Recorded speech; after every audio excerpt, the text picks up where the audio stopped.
Ẹ káalẹ́ gbogbo ẹ̀yin olólùfẹ́ Olúyinká TNT. Ìbà forí abalẹ̀ o, gbogbo alààyè forí abalẹ̀ o fọ́ba. Ìmà forí abalẹ̀ o, gbogbo alààyè forí abalẹ̀ o fọ́ba. Mẹ́mà lọ́lọ́run méjì o, gbogbo alààyè forí abalẹ̀ o fọ́ba. Gbogbo alààyè forí abalẹ̀. Gbogbo alààyè forí abalẹ̀ o. Ìmà forí abalẹ̀ o, gbogbo alààyè forí abalẹ̀ o fọ́ba. Ìmà forí abalẹ̀ o, gbogbo alààyè forí abalẹ̀ o fọ́ba. Ẹ káalẹ́ ẹ kú dédé wòyí gbogbo ẹ̀yin olólùfẹ́ Olúyinká TNT. Ṣé dáadáa ni mo bá yín, ṣe wà yọ́myọ́m, ṣe everything ṣẹnu régé. Ẹ káàbọ̀ ẹ̀yin bàbá mi, ẹ̀yin ìyá mi, ẹ̀yin olólùfẹ́ mi, mo kí gbogbo yín ẹ káalẹ́. Ẹ má gbàgbé pé mo ń fi àsìkò yìí dúpẹ́ lọ́wọ́ gbogbo ẹ̀yin olólùfẹ́ mi tẹ́ wish ọmọ mi happy birthday. Ẹ ṣé, Ọlọ́run á jọ̀wọ́ wọ́n pọ̀. A fẹ̀yìntì, a jẹun ọmọ, àsìkò tó yẹ ká jẹun ọmọ wọn ò ní fi ẹgba fún wa lóúnjẹ. A ní rí kú ọmọ, a ní rí kú ọkọ, a ní rí kú aya.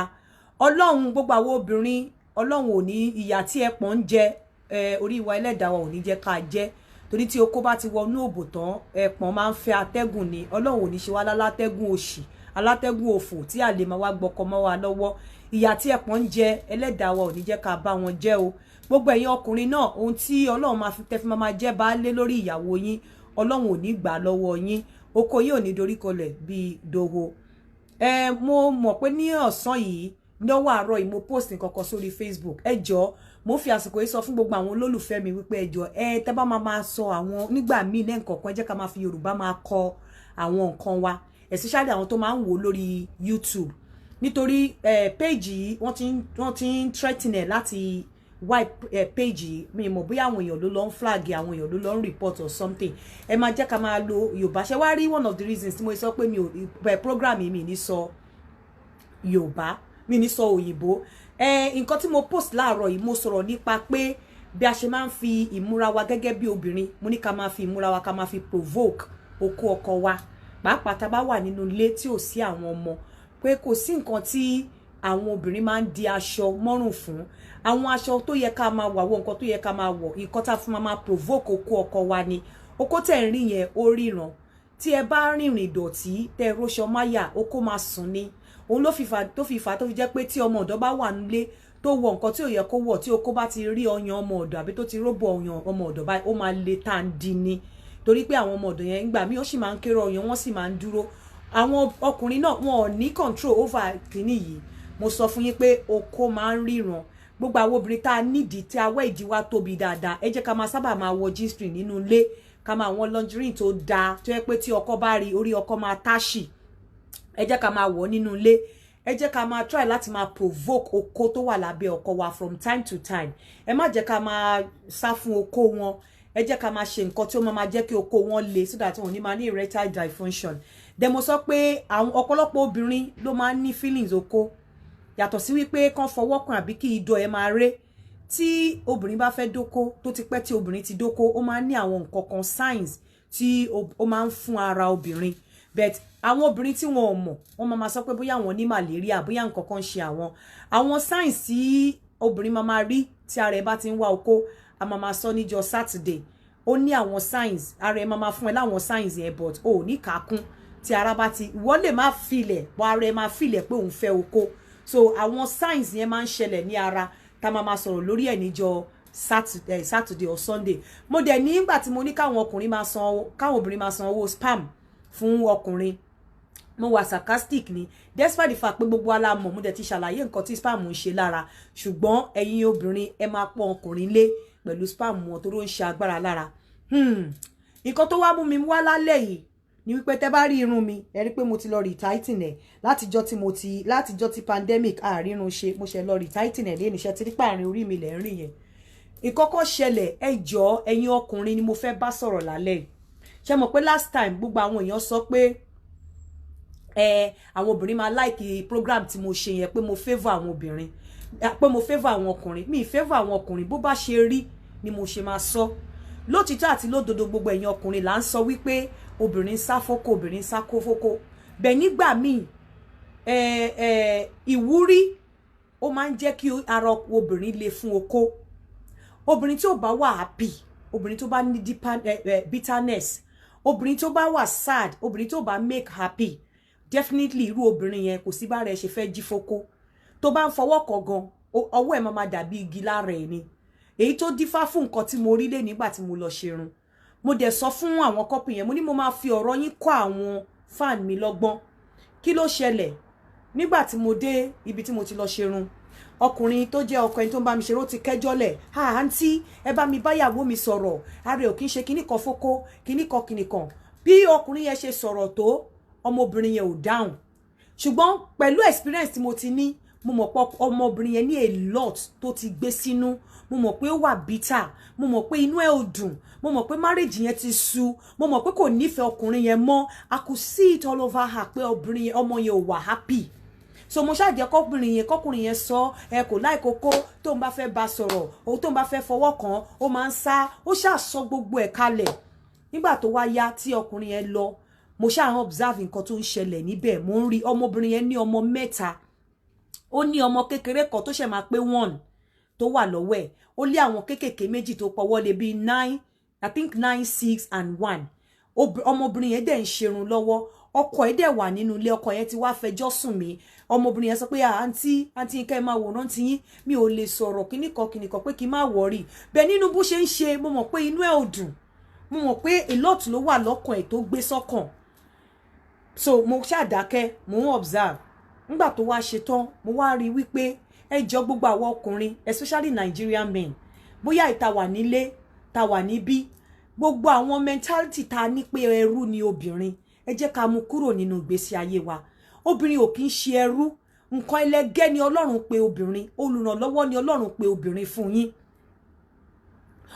olùrànlọ́wọ́ ni Ọlọ́run pè obìnrin fún yín Ọlọ́run ò pè obìnrin fún ẹrú ọmọbìnrin ní ọmọ mẹ́ta ó ní tó jẹ́ kékeré ọmọ ọdún kan ó ní ọmọ ọdún mẹ́fà kó ní ọmọ ọdún mẹ́sàn kan ọkọ ẹ̀ dẹ̀ wà nílé ọmọbìnrin yẹn ló mú tí ọmọ kékeré yẹn bá wá òun náà ló máa fà á mọ́ra òun ló máa fún èyí kékeré lóúnjẹ òun ló máa fáwọn méjèèjì lóúnjẹ òun yìí kan náà ló ń ṣerun ọkọ dẹ̀ wà nílé mo ṣáà rí wípé stress yẹn ti pọ̀ jù fún ọmọbìnrin yẹn but nígbà tó stage tí mo fẹ́ ṣerun tó mo wá pè mo ní lágbájá mo ní kí ló ṣe ẹ́ mo ní I can see you're not happy ọmọ yẹn dẹ̀ rí pé ọmọbìnrin yìí ò ń ṣe ọmọ ojú àìrọ́lárí kò ń ṣe àwọn ọmọ tó jẹ́ pé wọ́n wá sí London wọ́n wá di èrè kò ń ṣe àwọn tó yẹ pé London wọ́n ti kọ́kọ́ rí experience pé live rí no ọmọbìnrin graduate ni kó tó wá láti ilé but ọ̀rọ̀ ṣe bí ọ̀rọ̀ ó wá sí ìwà wọ́n ṣe fún níwèé ni but orí ìwé tó fún kò ní kíní fún public fund so ó really struggle mo wá rí ọkùnrin yẹn wípé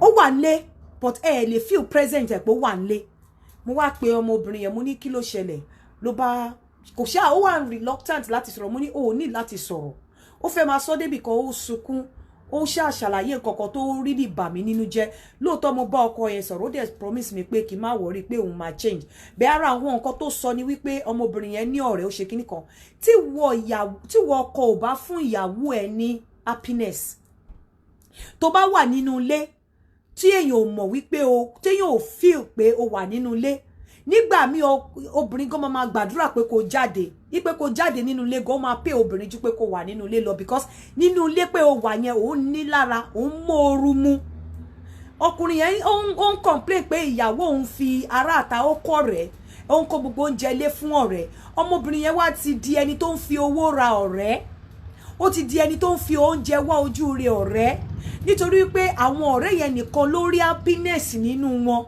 àwọn ọ̀rẹ́ yẹn nìkan ló ń fún láyọ̀ àwọn ọ̀rẹ́ yẹn nìkan ló rí tí inú ẹ̀ ń dùn ọkọ wà around gan kò dàbí pé ọkọ ó wù kí ọkọ má sí around ju kí ọkọ wà round lọ. Ọkọ wà round go kò feel impact pé ọkọ wà round. Ebi kan tí mo jẹ́ àlejò ńbẹ̀ leni mo rí wí pé ó kù díẹ̀ káàtó ó nìkan ló ń já lamba ló ń ṣerun ló ń tọ́jú 3 children ọkọ dẹ̀ wà nínú ilé. Ẹ jọ̀ọ́ nítorí Ọlọ́run ẹ̀yin ọkùnrin olùrànlọ́wọ́ ni obìnrin jẹ́ sí yín. I've seen a situation mo mọ̀ pé àwọn ọkùnrin kan wà tí jẹ́ pé mo yìí sọ pé gbogbo ọkùnrin bí àwọn kan ti wà tó ní mentality this Nigerian mentality pé a woman must be relegated to the background always. A woman must be treated as a slave. A woman ló ń láti ṣe gbogbo lé. A woman ló máa fọṣọ nú lé. A woman ló máa dá oúnjẹ. A woman ló máa fún ẹ lóúnjẹ. A woman ló máa jambalamba káàkiri. A woman náà ló máa tún gbé ló máa fẹ́ dó. Ọmọbìnrin sọ débi wípé kò fóun òun ò rántijọ́ tó wípé kò rántí birthday òun. How can you do that? Mi kò ṣe pé mo fi ń sọ̀rọ̀ tí wọn bẹ́ẹ̀ mo ń sọ̀rọ̀ pé you cannot treat a woman like that. Kò wá fi pé bóyá wàá fọwọ́ kan wá máa accept pé kò dóhun. You cannot treat a woman that way. Kò wá fi pé woman yẹn inú ẹ̀ máa dùn pé kò dóhun. You cannot treat a woman like that. Kò wá fi pé inú obìnrin yẹn máa dùn á ní affection fún ẹ. I told the husband mo ní obìnrin yóò love ẹ mọ́. Mo ní you really need to work on her. Ọmọbìnrin yìí kò ń ṣe ọmọ ojú àìrọ́lárí. London ló tún dá báyìí. But you really need to work on her. You really need to change. You really need to, kò treat ẹ bí èèyàn. Pé àmọ́ pé obìnrin ló ń tolé bọ̀ ìwọ ló máa fún ní chance láti pé kò tolé. Mo ní o ò lè lé àwọn ọ̀rẹ́ ẹ lọ. O ò lè lé àwọn ọ̀rẹ́ ẹ lọ because àwọn ọ̀rẹ́ yẹn ló ń fún ní happiness. The only happiness tó ní ni àwọn ọ̀rẹ́ tó wà round ẹ̀. The only happiness tó ní ni àwọn ọ̀rẹ́ tó ń fi oúnjẹ invite. Ìwọ tó yẹ kó wà ńbẹ̀ tí tó bá wà ńbẹ̀ tó fún ní love táwọn ọ̀rẹ́ bá délé gan tó ní pé ilé yín tòrò. Àwọn ọ̀rẹ́ fúnra wọn tó bá ní alágbájá ṣe ń bọ̀ ni èmi ò lè wá lé yín o tẹ́ bá wá lé yín tó pé yín àti ọkọ yín máa ṣe love in Tokyo. But the only solace tí obìnrin yìí ní, the only life tó ní ni àwọn ọ̀rẹ́ around ẹ̀. Ó wá fẹ́ tún wá gba àwọn ọ̀rẹ́ yẹn ìwọ ò fún láyọ̀. Ó tún fẹ́ kó lé àwọn ọ̀rẹ́ kó possible. You cannot treat a woman like that and ó fi pé bóyá òbò orú obìnrin bẹ́ẹ̀ yẹn máa le láti do ẹ. Nǹkan ẹlẹgẹ́ ni obìnrin jẹ́. Tí obìnrin bá kò sí nǹkan tó ní especially ìlú yìí kò kí ń sọmọ ọ̀dọ̀. Àwa méjèèjì lọmọ ọ̀dọ̀ ara wa. Àwa méjèèjì ni olùrànlọ́wọ́ ara wa. Ẹ má jẹ́ ká gbé mentality Nigeria tó ń treat obìnrin bí ẹrú. Mentality Nigeria nìkan tí ẹ sọ fún mi pé nínú last program tí mo ṣe wípé èèyàn láti mo mọ̀ pé a mọ̀ pé yín lọ ọkọ lọ lórí aya but kò ṣe pé bóyá ẹ mọ̀ wípé obìnrin náà ní mind. Obìnrin that you like it or not, obìnrin is an entity on her own. Obìnrin tó bá fẹ́ entity ni. So kò ṣe pé bóyá torí pé o ti fẹ́ òun láti ní control over life ẹ̀. Ẹ jọ máa reach compromise ni. Ọkùnrin yẹn sọ kọ sórí wall mi ní YouTube pé never anything if my woman want to do something tí mi dey like her, she has to stop it. You don't have to say that. How dare you? Tó bá fẹ́ kíyàwó ẹ̀ ṣe nǹkan gan ẹ jọ máa jókòó sọ ni. Kò ṣe pé o máa fọwọ́ lálẹ̀ ìwọ kọ́ ló bí. Kò ń ṣe ìyá ò ṣe bàbá ó délé ayé fẹ́ ni now. Ó dẹ̀ ti dé certain stage kó tó fẹ́. Ó máa gbọ́rọ̀ sí ẹlẹ́nu bọ́ ẹ láti ṣe bí ẹ láti treat obìnrin bí obìnrin.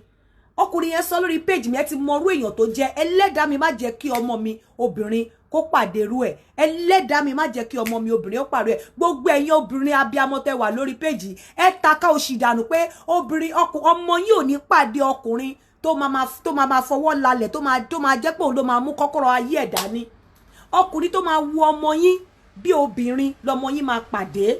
Ọkùnrin tó máa treat ọmọ yín bí obìnrin, ọkùnrin tó máa kẹ́ ọmọ yín egungun láti egungun ẹ̀, ìhà láti ìhà ẹ̀ ni Ọlọ́run máa fi fún ọmọ yín. Ọmọ yín ò ní pàdé ọkùnrin jókòó síbẹ̀ yẹn má ṣe tẹ ọkùnrin tó adínilẹ́nà ọkùnrin ọmọ yín ò ní pàdé ẹ̀.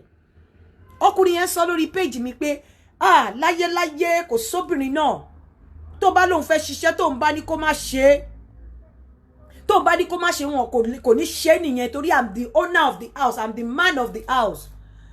The moment you start, nobody is saying kóbìnrin má gbọ́rọ̀ sọ́kọ lẹ́nu. But do not relegate the status of a woman to the background. Do not make a woman feel useless. Ẹ láti treat obìnrin bí nǹkan ẹlẹgẹ́. ẹ láti treat obìnrin bí obìnrin, ẹ láti appreciate obìnrin, ẹ láti jẹ́ ẹ láti serve as helper fóbìnrin, ẹ jọ help ara yín ni. Ọmọbìnrin yẹn ní wípé kò sí present Valentine ìjọ birthday àgbàgbé birthday kìíní òun, financially kò sí nǹkankan. You cannot have a woman and you are not responsible and you think the woman will respect you. I'm telling you, when you are responsible tó tàṣẹ lé ẹ pa, the respect will flow. Oh, ní force respect yẹn kò ṣe pé bóyá kọkùnrin ṣe jọ̀rọ̀jọ̀rọ̀, bóyá kó gba salary kókó fọkùnrin, but jẹ́ kí obìnrin feel impact as a man ní gbogbo ọ̀nà. Kò ṣe pé kó walk out of obìnrin life obìnrin kóbìnrin máa wò pé ìgbà tó wà ń bẹ̀ nǹkan kí ló ṣe. Kò ṣe pé kóbìnrin máa wò pé kó fẹ́ trade ẹ pé òun rather have a life than to keep you. Kó má sí nílé kóbìnrin máa gbàdúrà pé kó má wọlé. Kó wà nílé obìnrin yẹn, ọkùnrin yẹn ló máa ní ó máa ó pé kí n wò látijọ́ kẹrin ló ti wà ní, but from what tí mo rí wípé ó wà nílé gan is as useless as pé kò sí nílé. Mo rí pé kó má sí nílé gan obìnrin yẹn ó feel a lot better ju wípé kó wà nílé lọ. Nínú ọ̀rọ̀ tí mo bá wọn sọ mo rí pé tí ò bá sí nílé obìnrin yẹn ní peace. Lady yẹn láti máa sọ pé òun ń ṣiṣẹ́ irun yìí, ó ń pè òun, bẹ̀ òun lọ wáṣẹ́. Iṣẹ́ tó òun lọ wá ń ta kò ń ṣe wípé òun lọ wáṣẹ́ yẹn torí pé òun need ẹ̀, bẹ̀ òun lọ wáṣẹ́ yẹn torí pé òun fẹ́ máa gbatẹ́gùn kúrò nílé láti máa kúrò nínú site bọ̀bọ́ yìí ni. Òun lọ. Please kindly help the woman out of the mess o. Ó ní òun fẹ́ bọ́ síta láti rí wípé kí inú òun lè dùn tóun bá bọ́ta torí ẹ̀ lòun lọ wáṣẹ́. Òun ò nídìí iṣẹ́ torí iṣẹ́ ọwọ́ òun tóun jẹ, ṣùgbọ́n òun fẹ́ máa take time off pé torí tóun bá continue bẹ́yẹn orí òun máa yí àbí kóun kọ̀ ṣubú níjọ́ kan. Kò dá obìnrin tó ní ọmọ mẹ́ta tẹ̀jẹ̀jọ́ ń gbélé, obìnrin ò dáràn. Obìnrin ò dáràn. Obìnrin ò dáràn. Nǹkan ẹlẹgẹ́ àní in Islam sọ pé tíyàwó ẹ bá ń breastfeed ọmọ ẹ, tó bá ń breastfeed ọmọ ẹ wípé kó máa sanwó fún. Káṣírí ẹ bá bò tíyàwó ẹ bá ń breastfeed ọmọ ẹ kó máa fọwọ́ fún. Bí mo ṣe like ẹ̀sìn yẹn tó, ẹni tó fà mí wọnú ẹ̀sìn yẹn yìí wá ẹ ló lé mi padà kúrò nínú ẹ̀sìn yẹn. Bí mo ṣe like ẹ̀sìn Islam tó, bí mo ṣe mọ̀ nípa pé ká kírun tó, ìwà èèyàn ló lé mi kúrò nínú ẹ pé Ọlọ́run ẹ ò lè jẹ́ Ọlọ́run mi. But mo gbọ́ nípa ìsìn yẹn dáadáa, mo ní kúra, mo mọ̀ nǹkan t'Ọlọ́run sọ bí ipò tí Ọlọ́run fi obìnrin sí, yàtọ̀ sí àwọn àfàjẹkúrẹjẹ tí wọ́n tó ń tọra wọn. But àfà tó bá gbọ́ àgbọ́yé Islam tí ọmọ ẹ bá ń breastfeed níbi Ọlọ́run ṣe ní kí wọ́n kẹ́ obìnrin. Tẹ́ bá ngbà mi mo máa ń lọ through Istanbul lọ sí Nigeria bí wá síbí báyìí. Tẹ́ bá rí àwọn ìyàwó tó máa ń bo kíní yẹn, tẹ́ bá rí báàgì tó ń gbé dání àti bàtà tó ń wọ̀ sẹ́sẹ̀. Àwọn ẹlẹ́sìn tó bá mọ ẹ̀sìn yìí ó ní bí Ọlọ́run ṣe ní kí wọ́n máa kẹ́ obìnrin. Ẹlẹ́gẹ́ ni obìnrin, ìkẹ́ ni obìnrin wà fún. Nǹkan ẹlẹ́gẹ́ ni obìnrin, nǹkan kéyekẹ́ ni obìnrin bí Ọlọ́run ṣe nínú Islam tí mo mọ̀ dáadáa. Mo dẹ̀ mọ̀ pé kò yàtọ̀ bẹ́ẹ̀ náà nínú Bíbélì. Ọlọ́run bọ́lọ́run ṣe ní gbogbo nǹkan ẹ̀ṣọ́ ayé lọ́lọ́run ní kó fi kẹ́ obìnrin. Gbogbo fashion tẹ́ ń rí àwọn alájà tẹ́rí tí wọ́n ń cover ojú yẹn, tẹ́ bá ní opportunity láti rí skin ẹlòmíì nínú wọn, ẹ mọ̀ pé yà ò jẹ wọn. Níbọ̀kọ wọn ṣe máa ń tọ́jú wọn. Tẹ́ bá rí irun tí tẹ́lòmíì bá ṣí irun orí ẹ̀, tẹ́ bá rí irun tí ó ṣe sórí, ẹ̀yin gan tẹ́ ń ṣí irun lẹ̀, ẹ lè lówó ṣerú ẹ̀ sórí. Tẹ́ bá rí leg chain tẹ́lòmíì máa wọ̀ sẹ́sẹ̀ nínú àwọn sister tẹ́ ń rí tí wọ́n ń cover up yẹn, ẹ mọ̀ wípé àwọn tó fẹ́ wọn tó ní kó máa lo ìjábà bí ìkọ́b, wọ́n mọ̀ nǹkan tí Ọlọ́run sọ nípa pé kí wọ́n tọ́jú obìnrin. But mo rí wípé ọ̀pọ̀lọpọ̀ ló tó jẹ́ kí n mú ọ̀rọ̀ yìí wá ni pé ọ̀pọ̀lọpọ̀ ló ń wà nínú irú problem yìí. Obìnrin ò kì í ṣe ẹrú. Obìnrin ò kì í ṣe slave. Obìnrin ò kì í ṣe nǹkan ẹlẹgẹ́, ẹ jẹ́ ká tọ́jú wọn. Nínú Islam gan, bí Ọlọ́run ṣe ṣèkẹ́ obìnrin tó, àdúrà tí ìyàwó bá ń gbà lórí ẹ̀, ó go long way. Àdúrà tí obìnrin bá fi inú tó fi gbà fún ẹ gẹ́gẹ́ bí obìnrin, in fact kò sí nǹkan tó lè tí inú ìyàwó ẹ bá dùn sí ẹ tó fi tọkàntọkàn ṣàdúrà fún ẹ, wàláì wàá máa rí yàtọ̀ nínú ayé ẹni. Tó bá dẹ̀ fi tọkàntọkàn ṣépè fún ẹ náà kó máa bá yìí ni. Ẹ jọ̀ọ́ nítorí Ọlọ́run, because ọ̀pọ̀lọpọ̀ it's easier said than done. A lot of my mama ní o kò fún mi lóbòdó. Ìjẹ́ wo mọ reason tí o fi fún ẹ lóbòdó? Ìjẹ́ o ti find out if your woman is even happy with you? Do you know if your woman is happy? Show sure wípé òun mú ìyàwó ẹ, òun múnú ẹ̀dùn. Ìdùnnú, just like tó bá ṣe nǹkan fẹ́yìn ọkùnrin gbà mí oko yín lè má lè sóbìnrin, bẹ́ẹ̀ náà ló ṣe rí lára obìnrin. Ẹ̀yin ọkùnrin ó easy fún yín láti forgive. The only thing tọkùnrin òun sábà forgive ni pé tó bá rí pé ìyàwó òun ó yàn dì àbí ó ka báyìí. But obìnrin kò easy, bitterness, tóbìnrin bá ti wà bitter. Tẹ́ bá bẹ̀, ṣé mọ̀ pé tí èèyàn bá ṣe ọkùnrin tó bá ti bẹ̀ lẹ́ni, tó bá tún wá ṣe ní next week, ó máa treat ẹ̀ṣẹ̀ yín according to bó ṣe ṣe ni, kò ní lọ sí past. But tẹ́ bá ti ṣe obìnrin, tẹ́ ti bẹ̀ obìnrin lẹ́ni, the moment tẹ́ bá tún lọ ṣe the same thing àbí ẹ ṣe nǹkan tó súnmọ́, ẹ máa trigger nǹkan tó ti ṣẹlẹ̀ lẹ́yìn ni o. Ẹ máa trigger nǹkan tó ti ṣẹlẹ̀ lẹ́yìn, ẹ máa cast ọkàn ẹ padà ni. Ẹ máa open wound yẹn ni, ẹ ní jẹ́ kó jiná.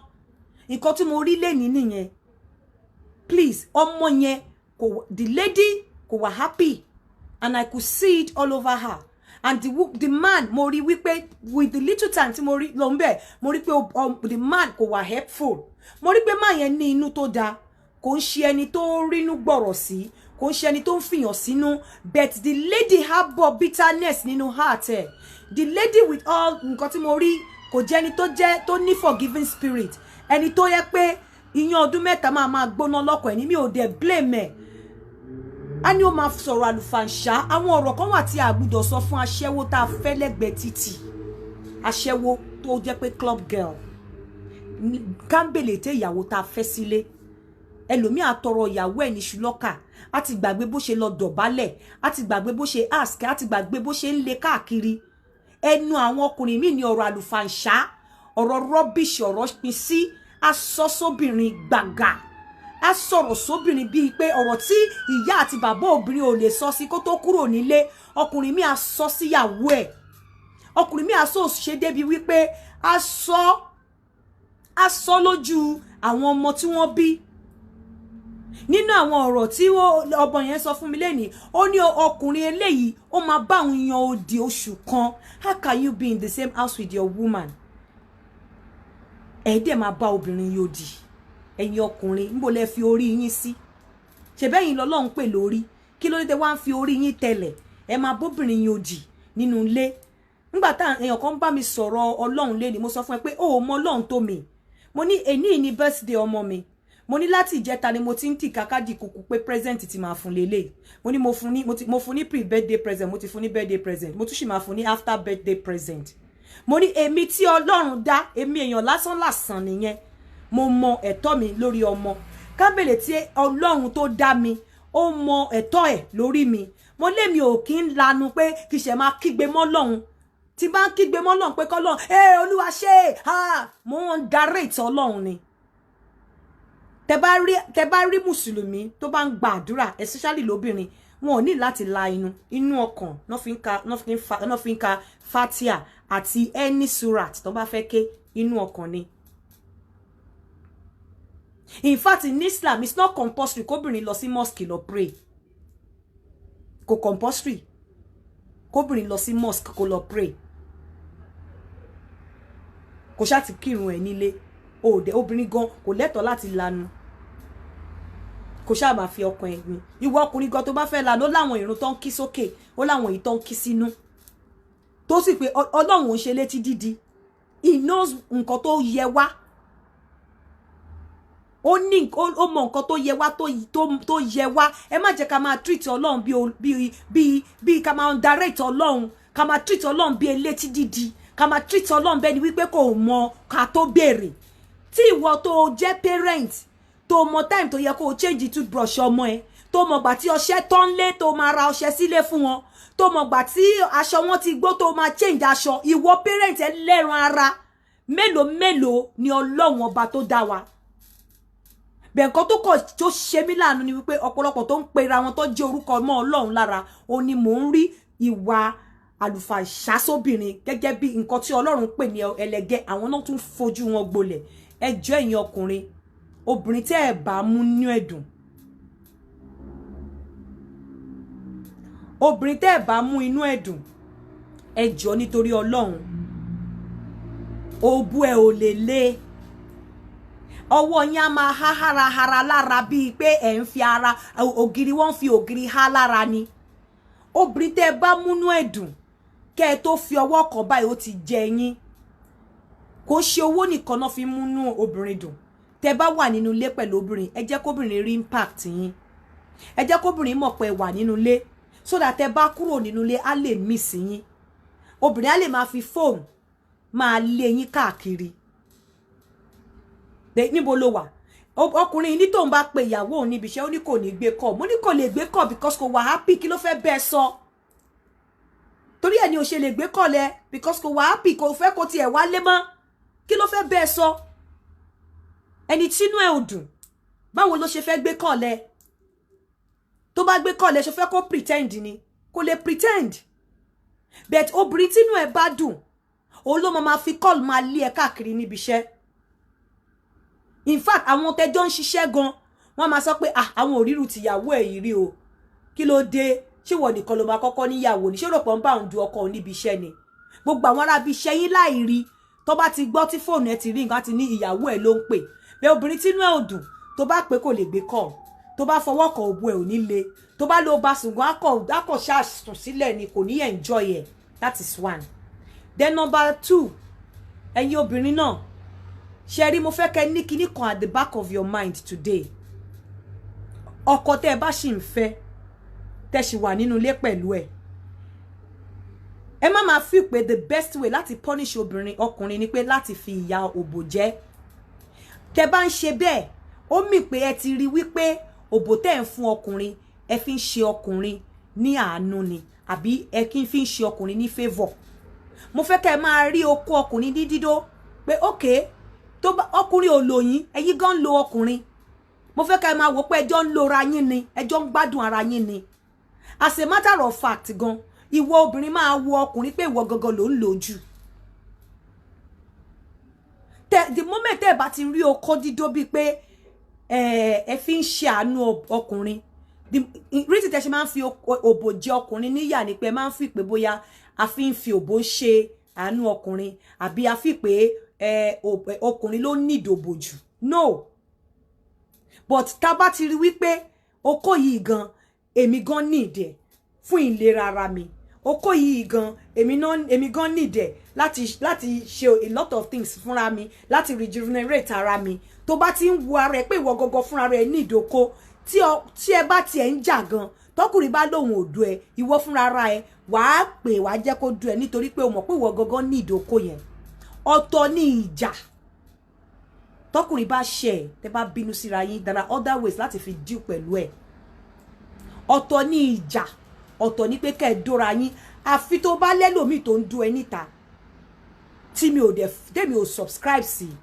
bẹ́ẹ̀ tó bá sì wà pẹ̀lú ọkọ yẹn tó yẹ pé okó ẹ̀ ló ń dó tó bá bàjà tókótókó ìwọ gangan òun fìyà jẹ ara ẹ ní àìlera ẹ ìwọ gangan òun dá problem kún problem ẹ ní òun fi àìlera ní health ẹ ara ẹ but the moment tó tẹ bá jà gan time tó bá fẹ́ dó kó jẹ́ kó dú ẹ ìwọ ló ń lò ó nígbà yẹn dẹ̀ẹ́dó okó yẹn jẹ́ kó dú ìfà tó bá ń dú ẹ lẹ́ǹkan gan time tẹ bá ń jà fi dídó yẹn jẹ́ punishment fún jẹ́ kó dú ẹ lẹ́ẹ̀mẹ́ta I'm telling you tẹ bá ń jà ìwọ obìnrin tí wàá tọkọ ẹ bá ń jà bí tó bá ṣe nǹkan tó dùn ẹ fi dídó yẹn ṣe punishment kí wọn náà wá lò ó nígbà yẹn tó ẹ bá ń dóra yín lẹ́ẹ̀kan tẹ́lẹ̀ ẹ dóra yín lẹ́ẹ̀mẹ́ta obìnrin tó bá ń fi òbò fight èmi fi pé bóyá obìnrin tó ń fi òbò fight kò mọyì nǹkan tí okó ń ṣe lára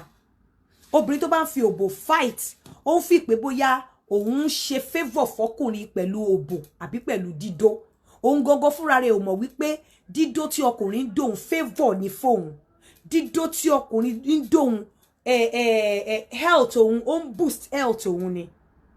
Tí obìnrin ìjọ tóbìnrin bá ti mọ̀ wípé dídó yìí o èmi náà ń jàǹfààní ẹ̀, dídó yìí o èmi náà need ẹ̀, dídó yìí o ó ń boost health tèmi náà, dídó yìí o ń ṣèmi náà láǹfààní, tẹ́ ẹ bá ti jà ẹ ní máa fi òbò máa fight mọ́. Torí pé at the end of the day Ọlọ́run má jẹ́ kí ìyà ọ̀nà méjì kó jẹ òkú gbẹ wa. Ọkùnrin á rí òbòdó ń ta, ìwọ tó lè dókò ta wàá fi okó jẹrẹ ẹ níyà, a máa affect health ẹ. Bóyá ẹ lè má mọ̀ àwọn sáyẹ̀nsì kan wà tẹ́ ẹ máa rí nínú ara yín tí ẹ bá ti ní ìdí okó. Bẹ́ẹ̀ tí torí pé ọ̀pọ̀lọpọ̀ wa a máa ń consider àwọn sáyẹ̀nsì a ní bóyá a ní malaria, a ní bóyá kíní kan ṣe wá, ẹlòmíì àti ẹ̀ ló ń fẹ́ lọ ṣe blood test, kò dẹ̀ sí blood test kankan bì kan, ara ẹ ló ń béèrè fún okó. Gẹ́gẹ́ bí mo ṣe sọ láàárọ̀, kò dìgbà tí ìdọ̀ èèyàn bá ń re, kò dìgbà tí ìdọ̀ èèyàn bá re. Irú èmi ń sìn, mo ti so gbọ́n débi wípé níbi tí mo ṣe research okó dídò yìí dé, bọ́kùnrin kan bá mi jà máa do, bọ́kọ bá mi jà máa lò ó, èmi gan ready láti lò dáadáa, èmi gan ready láti lò ó. Bó bá lo fẹ́ ṣe nǹkan mi nígbà, èmi gan ready láti sọ pé kó dómi tó ẹ̀mẹ́ta kílẹ̀ tó mọ́. Èmi gan ò tiẹ̀ wá rí ọkùnrin bẹ́ẹ̀ ni wípé mò ń ṣe favour fún nípa dídó mi. Àìmọye òbò tọkùnrin lè dó tó bá fẹ́ dóbò níta. You understand? But má wo ọkùnrin ipe bóyá dídó yẹn ó fi favour wọn ni. Ẹ fi dídó, ẹ fi favour ara yín. I'm telling you. Obìnrin òun fi okó dídó favour ara ẹ. Yes, ọkùnrin máa gbádùn ẹ̀. But àsìkò tẹ́ bá ń jà yẹn jọ nítorí Ọlọ́run má mú okó kúrò nínú life ẹ, because ọkùnrin mi lè bẹ gbà fún oṣù kan. I'm telling you.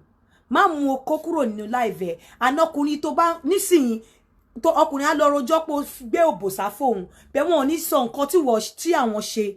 You understand? And let me tell you, tí o bá gbóbòsà fọkùnrin tó lọ tìtorí ẹ̀ lọ fẹ́yàwó mi ń ta, àbí tó lọ dóbò ń ta, àbí tó di oyún, sórí kí ọkùnrin tó bẹ̀rẹ̀ kó tó ṣe, ó ti mọ nǹkan tó ń fẹ́ ṣe, kò sí mistake kankan níbì kan. Ọkùnrin ti determine pé òun máa ṣe kíní báyìí, òun dẹ̀ máa ṣe. Á dẹ̀ ti plan nǹkan tó máa sọ fún ẹ bó ṣe máa bẹ̀ ẹ́. Á ṣe amójúkúrò, á ní kò ní ju ẹ̀bẹ̀ lọ, á ní kò ní ju kẹfà lọ. After some time ẹ parí ẹ̀, ta ló wá lose?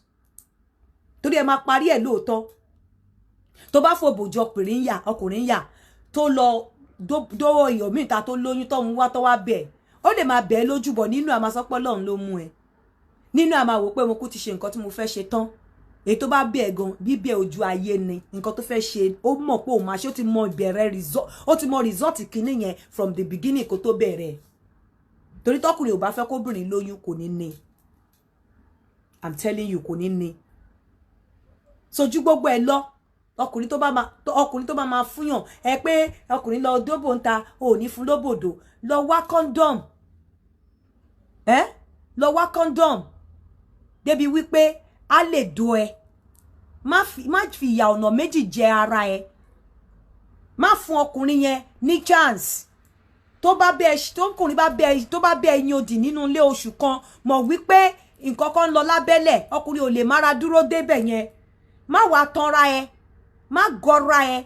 Tó bá sọ pé o bá ọkùnrin jà, ó fòbò jẹ níyà, ó fòbò jẹ níyà, ìwọ ló ń fokó jẹra ẹ níyà. Ìwọ ló ń fi okó jẹ ara ẹ níyà, ó fòbò jẹ. Obìnrin kò lè fi òbò jẹ ọkùnrin níyà. Àfi ọkùnrin tó bá kọ̀ fẹ́ gbà pé ó fẹ́ gbà fún ẹ. Ìwọ tó lè ṣèrànù, ìwọ tó lè mẹ́sẹ̀ síta, ìwọ tí ayé máa castigate, ìwọ tí àwọn ọ̀rẹ́ máa ostracize, tó bá di wípé o ṣe ìṣekúṣe, ìwọ gọ́gọ́ ló ń jẹra ẹ níyà. Ọkùnrin yẹn kò síbi tó á ń sọ fún ẹ pé ṣèbọ́ ọkùnrin ni, ayé ọkùnrin nìyẹn. So má fi òbò, má jẹra ẹ níyà, má jẹ́ kí ìjà kan sọ wípé òkè òdì nǹkan tí mo fẹ́ lò láti fi attack ọkùnrin ni wípé òbò mi ò ń jẹra ẹ níyà ní ọ̀nà méjì ló ń jòkú gbẹ ẹ. Ìwọ náà lò dáadáa. Àsìkò tẹ́ bá ń jà yẹn fà mọ́ra kó lò dáadáa. Àsìkò yẹn lọ wá skill kún skill ẹ. Kò ṣe pé o fẹ́ bẹ̀, ìwọ náà lò tó bá lórí ẹ̀ wá ní kí a kò tí rẹ̀. tó bá yá máa fún yín ní drink tẹ́ máa mu ní àsìkò tẹ́ bá jà tí egungun ẹ máa le ní àsìkò yẹn tó bá lówó rẹ̀ ń wá ní láyé á dó ẹ ló dáadáa kó useless kó tó jáde tó bá débẹ̀ nígbà obìnrin ìta bá gbé okójó tó kó ń ṣe jọbọ lọ wálẹ̀ á figi wọ́n á figi gbára wọn lórí bọ́ta. You understand? ẹ̀ ń jà nulẹ̀ kò fún ẹ lóko kò fún ẹ lówó kò fún ẹ ní nǹkan kan o tún ti síta kó lọ máa enjoy wọn ò dẹ̀ bí wọ̀ọ́rẹ́ tẹjọ́ ń jà nulẹ̀ kó má ṣe oúnjẹ fún tó bá fẹ́ jẹun kí wàá lọ wá kí what do you stand to gain kí ló stand láti gain ẹ má máa wo okó bí ìgbà tá a bá ní pé ẹ fi help ọkùnrin èmi ń fi okó dídó help health mi ni ẹ rí bí mo ṣe rí ni mo ti wo 50 lọ́ọ̀kan báyìí ẹ rí mi ni èmi ń fi okó help ara mo ń fi okó help ara mi mo ń fi okó renew ara mi bọ́kùnrin kan bá ní pé kíní kan máa èmi gan máa fi ẹ̀jẹ̀ tú ẹ̀jẹ̀ mi ṣe I'm telling you èmi gan máa fi ẹ̀jẹ̀ máa fi tú ẹ̀jẹ̀ mi ṣe máa mú oúnjẹ tó dáa máa sè fún máa kìbọn fún nínú ilé dáadáa inú ilé ló ti máa yin ìbọn yẹn àlòkù ló máa lọ yin níta I'm telling you àlòkù tọkùnrin yẹn bá lóun mòdì yàn ìgbà yẹn ni máa kìbọn fún dáadáa kí ni ìbọn tí mo fẹ́ kì fún oúnjẹ tí ò jẹ rí ni màá ṣe fún màá bá ṣeré màá wá jẹ́ kó dó afẹ́ ìfà èmi àfẹ́ bọ́ àlòkù ló máa lò níta màá kì í fún dáadáa ni oúnjẹ tí ò jẹ rí ni màá gbé fún àlòkù okó ló máa lọ lò níta débi wípé ńgbà tí ẹni tó bá lọ báńtà bá gbé okó sókè báyìí akọ òṣèjọba ọlọ wálẹ̀ ni even tó bá gorí obìnrin yẹn tó bá máa fi sọ pé òun jack lẹ́ẹ̀mejì lọ sókè lọ sílẹ̀ báyìí kò ní lè lọ mọ́ níbi tó máa rẹ̀ ó máa mí lólókè ni mi bá dẹ̀ ti suspect pé ó tún lọ dóbò ta ó bá ti ń wọlé báyìí mo tún kì í mọ́lẹ̀ nìyẹn ẹ̀yin gan lè ń fún wọn ní chance ẹ má fi òbò jẹ́ weapon ẹ má fi òbò ṣe weapon fún ọkọ yín òbò kì í ṣe the best way òbò gangan náà tún fi ń punish wọn màá kọ́ ẹ̀yin obìnrin tó bá yá mama ní fọ́rọ̀ mi fóbìnrin nìkan débi pé bó ṣe ń fi òbò jẹ́ táìtì wọn gan ṣe fún wọn wọn bá ní kiri kan ẹ má sọ no ìyọ̀nà méjì ni tẹ́ bá ti ń sọ no fún wọn tó bá ń ba yín jà ẹ má sọ no ìyọ̀nà méjì ló ń jòkú gbẹ̀yìn yẹn so tó bá dijọ́ Saturday bí mo ṣe sọ a máa sọ̀rọ̀ lórí àwọn signs tẹ́ máa rí eléyìí ò ṣe pé bí a mo fọ́ ni ó tọ́ ni mò ń sọ fún yín ó tọ́ ni mò ń sọ fún yín honestly I'm saying the truth I'm not joking jokes apart tó o bá ti fi òbò jọkọ ẹ níyà àbí jọkùnrin níyà ó ń help ẹ ni torí ó máa bọ́ta I'm telling you ìwọ máa dí ó God sílé ẹ jọ̀ọ́ nítorí Ọlọ́run ẹ má jẹ́ ká ṣe tó bá dijọ́ Saturday a máa sọ lórí àwọn signs tá máa rí tí a bá fẹ́ tí ara wa bá ti ń pè fòkó àti some other topics eléyìí ni mo ní kí n mú wá fún yín lálẹ́ detox tea fún àwọn tó fẹ́ detox tea ẹ pè fún mi sórí +234 810 682 9352 +234 810 682 9352 or Debo sórí +44 7466 235768 +44 7466 235768 fún àwọn tó ń wá detox tea eléyìí ni mo ní kí n mú wá fún yín lálẹ́ fún àwọn tó fẹ́ ògùn ìdákọ́lẹ̀ ẹ pè mí sórí +44 7404 851234 eléyìí ni mo mú wá fún yín lálẹ́ yìí ẹ ṣé o gbogbo ẹ̀yin èèyàn mi ẹ̀yin obìnrin ẹ ronú kan tí mo sọ yìí o Ọlọ́run á tún ṣọ́ ìpàdé wa ó dàárọ̀.